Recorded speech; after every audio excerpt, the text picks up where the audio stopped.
Hey fam, welcome back to the Omalola Finance Lab. How are you doing today? Drop a money strong in the comments if you're ready to take control of your financial life. I'm your girl, Badamosi Omalola.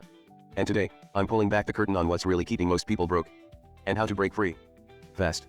It's not just lack of money. It's not even bad luck. It's your habits. Silent ones. Daily ones. Ones you don't even notice.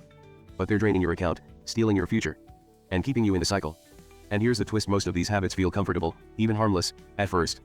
But over time, they quietly shape your mindset, influence your choices, and lock you into a lifestyle that keeps you struggling. Pause this video right now and comment. Which financial habit do you want to change before this year ends? Let's talk. This is a safe space for financial truth. Because here's the truth: breaking free isn't about suddenly earning more money. It's about replacing those hidden, costly routines with new habits that work in your favor every single day.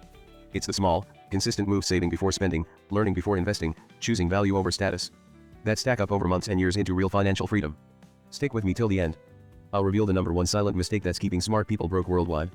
Let's go deep. Let's go fast. Let's break free. You are tired. Burned out. Maybe you just got bad news. So what do? You open an app. You swipe. You buy. It's called retail therapy. And it's a dopamine hit dressed as self-care. But it's one of the most dangerous emotional money habits we have. Dopamine is the feel-good chemical. Retail therapy gives you a short-term high but long-term regret. A 2024 study in the United Kingdom showed that people who shop emotionally are 64% more likely to have credit card debt and 27% more likely to borrow from friends. Real life story. A subscriber from Nigeria told me she spent her emergency savings on wigs and skincare after a heartbreak. Why? I just needed to feel beautiful. But what she really needed was healing, not a haul. The fix? Build an emotional pause list. When you're emotional, don't shop. Write the item down. Wait 48 hours. Revisit it. Most times, the urge disappears. Build non-spending coping tools: journaling, walking, prayer, talking to friends who don't sell you stuff. Challenge: try a no-spend week every time you are feeling emotionally low. See how much you save and how much clarity you gain.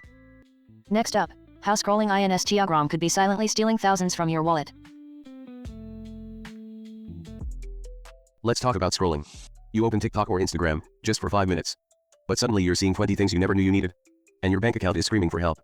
Social media is engineered to sell. Every swipe is a shopping trigger. Cute outfits. Beauty bundles. Travel deals. You're not relaxing, you're subconsciously spending. In the United States alone, the average Gen Z user spends over $3,000 a year on social-inspired purchases. That's more than 4 million naira, just from vibes. A true story from India. A 19-year-old girl bought an online masterclass, a phone case, and a ring light in one weekend. All from influencer reels. She didn't need any of them. But the FOMO was real. And here's the bigger danger: these small, impulse buys train your brain to crave quick rewards instead of building patience for bigger goals. Over time, that mindset can block you from saving for a car, a house, or even starting a business. The real trap is that these little splurges feel harmless, but they add up to habits that shape your entire financial future. Without noticing, you could be trading long-term security for short-term thrills. The fix? Delete shopping apps off your phone for 1 month. Set phone-free zones: no phone in bed, no phone in bathrooms. Use intentional browsing: go online with a purpose, not boredom. Pro tip: turn off Instagram's shop tab completely. Your peace will thank you. Up next, the sneaky habit that's draining your account every single month without you even noticing.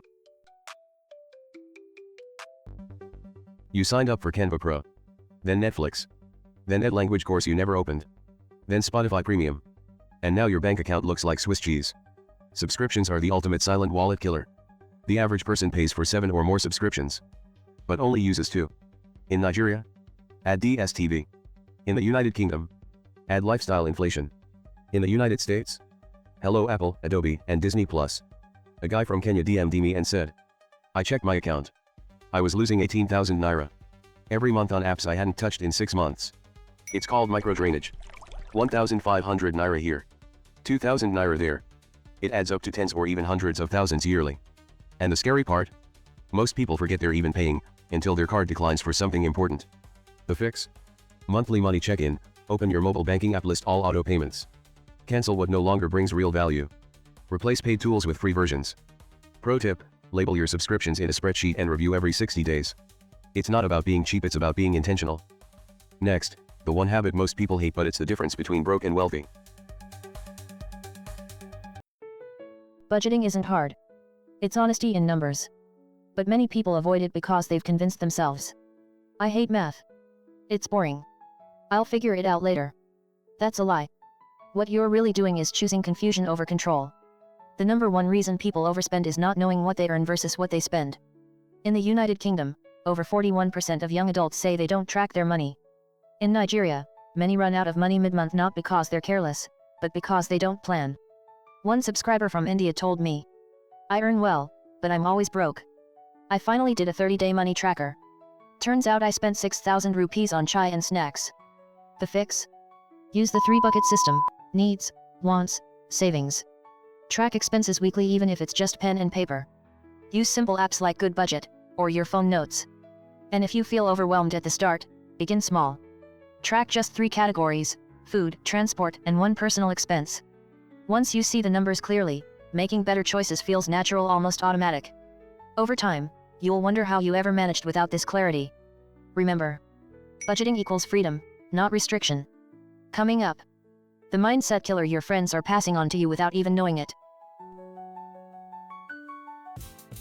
You heard it? You are the average of the 5 people you hang out with.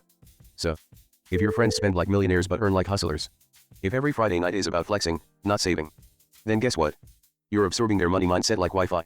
The dangerous part is it doesn't feel like peer pressure. It feels like fun. You hear it all the time. Money is meant to be spent. We only live once. Enjoyment is life. But the truth is, you can enjoy life today without bankrupting your future. And here's what most people miss: influence is silent. You might think you are making your own choices, but habits and spending patterns spread in a group like a cold. If you are always around overspenders, you will eventually normalize overspending without even noticing. True story. One lady from India told me she saved her first $1,000 by skipping a Dubai trip her friends pressured her into. What did she do instead? Bought inventory. Started a baking business. Now she earns from home while they're still paying off that trip. Whether it's party pressure in Nigeria, brunch culture in the United States, or wedding gifting in India, financial peer pressure is real and it's global. The fix? Audit your circle. Ask, do these people help me grow or keep me broke? Find a money accountability partner. Someone you can set goals with, vent to, and grow with. Real wealth isn't built in noisy clubs. It's built in quiet decisions. Coming up, the biggest reason most people stay broke and pretend they're not. Let's go deep. This one hurts but it heals. Have you ever spent money, not because you needed something, but because you wanted to look successful? The 80,000 naira smartphone bought on credit. The lace and gelly for a wedding where you didn't even know the bride.